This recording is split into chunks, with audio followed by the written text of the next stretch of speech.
Welcome back to Allergy Survivor. Today, I'll be presenting a practical tool that's been very helpful for my situation. This isn't medical advice. One night, my friend and I got reservations in the trendiest new food joint. The place was packed, the waiter was slammed. We both told him twice about my food allergy. The first time, clearly distracted. The second time, acknowledged. It was crystal clear from both sides, but food comes, a couple bites, itchy mouth, swelled throat. We didn't feel like arguing, we just paid the check and left. So that was our Saturday night. Basically, I'm just monitoring symptoms from that point on. For all the hype about that place, I was not impressed with the service.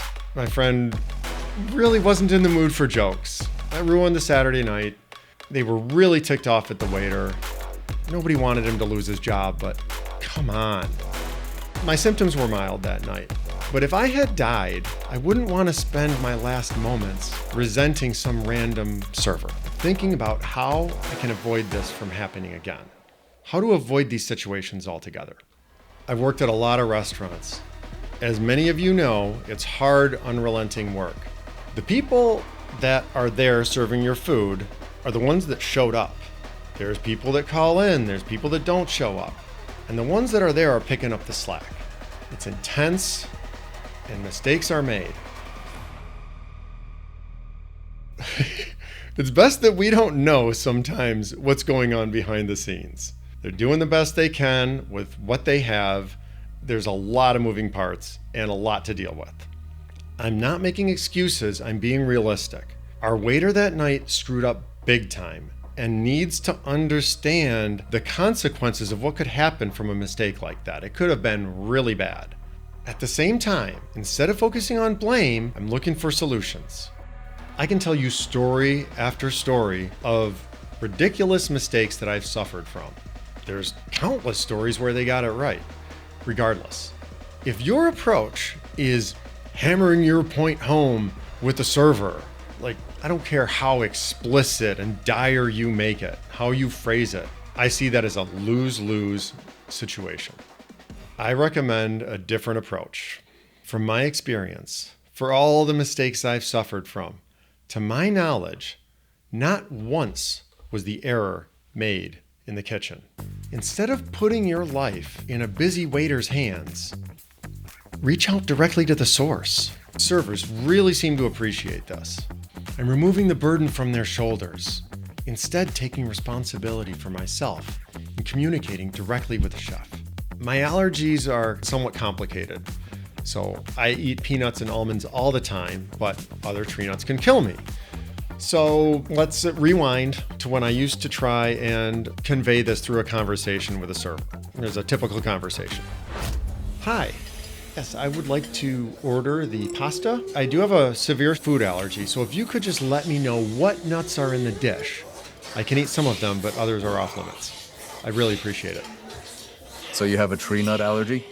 Yes, but I can eat some. I noticed there's pesto. So pesto usually is made with pine nuts, and I'm totally fine with that. But sometimes there's cashews or walnuts in the mix, and that would be very bad. So if you could just please let me know what nuts are in the dish. The waiter's job is to take my order.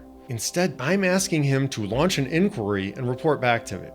Okay, let's say he comes back and there is something I'm allergic to in the dish. So then we're back at square one and we're, going to do process of elimination with the next dish? Additionally, there's another angle where this is not ideal. I go through the same conversation explaining, I'm ordering an almond salad. Hi, so I'd like the almond salad. I eat almonds all the time. Just let me know if there's any other nuts in the salad. If there's any nuts other than almonds, please just let me know what they are. There's a decent chance, no matter what I say. The dish comes, here's your almond salad. We made sure that there's no tree nuts in this, and just to be safe, we removed all the seeds. There's no cross-contamination.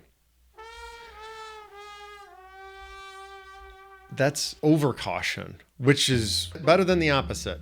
But I ordered the salad for the almonds and the seeds and all the ingredients, the flavors the chef intended to put together that make it good. And I'm I'm getting cabbage, So it's another example how, in a different way, these conversations are a lose-lose.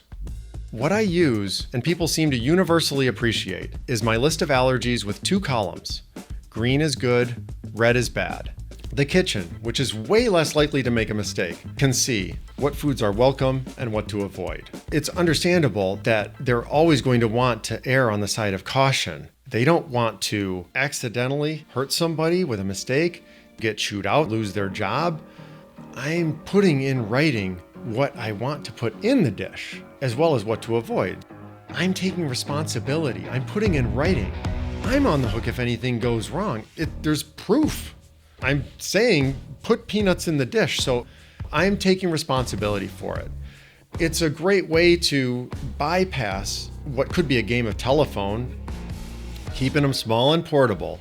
I print these out, cut them down to size, and fold them up in my wallet so I have them with me everywhere. Hand it to the server, they're relieved. It's like a weight lifted. Sometimes they'll say, "Can I keep this?" Meaning, can I bring it to the kitchen? Sometimes they'll bring it back saying, "Everything checks out, you're good to go." Other times, the kitchen keeps it, so they'll have it in front of them while they're cooking the food. So now, here's a restaurant trip demonstrating the restaurant rules that keep me alive. I sit down at the restaurant. I've got my auvi-q little injector, just in case. I scan the menu, the whole menu, including things I'm not ordering. Just got my peripheral vision up. Any allergens, anything I'm really allergic to, if they are there, there's a chance, however unlikely, that by error or cross-contamination, something could happen. So I've done this for so long that the text kind of stands out on the page. Next, my actual food order. While ordering my food, I hand the server my little list. The idea is to reduce variables, take the burden off the waiter, and communicate directly with the people in the kitchen. The ones making the food, the ones that matter most. So they've got my message directly, and the waiter has also seen it. Now, accidents can still happen, so ideally, I would be familiar with the neighborhood, have an idea of how far away a hospital is, or even how quickly an ambulance could arrive. This strategy, basic planning and awareness, can make everyone feel more comfortable across the board. There's less chance of surprises, and I'm prepared on multiple levels. Working with your medical professionals, you may find a plan that works best for your situation. I hope this helps. Please like and subscribe. Let's get the word out. Thanks for listening.